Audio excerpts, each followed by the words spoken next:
క్రైస్తలో చాలామంది వారి జీవితంలో, వారి హృదయంలో, వారి కుటుంబాలలో సమాధానం లేక కృంగిపోతున్న వారు చాలామంది ఉంటారండి. ఆ యొక్క సమాధానం కొరకు ఎన్నో ప్రయత్నాలు చేస్తూ ఉంటారు. ఏ ప్రయత్నంలో కూడా సమాధానము క్షణం మాత్రము, కొన్ని రోజులు మాత్రమే ఉంటుంది. కానీ జీవితకాలం నీ జీవితంలో సమాధానం కావాలంటే, నీ కుటుంబంలో సమాధానం కావాలంటే, నీకు హృదయంలో సమాధానం కావాలంటే నువ్వేం చేయాలో దేవుడు నీతో మాట్లాడుతున్నాడు.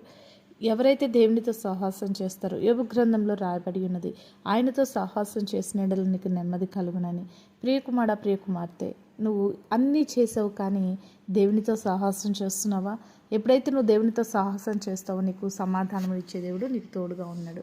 కాబట్టి అధైర్యపడక, కృంగిపోక, నీ యొక్క అసమాధానమును బట్టి భయపడక, సమాధానం ఇచ్చే దేవుడు నీకు ఉన్నాడని గ్రహించి ఆయనతో సాహసం చేసి దేవుడిచ్చే సమాధానమును పొందుకో. Praise the lord.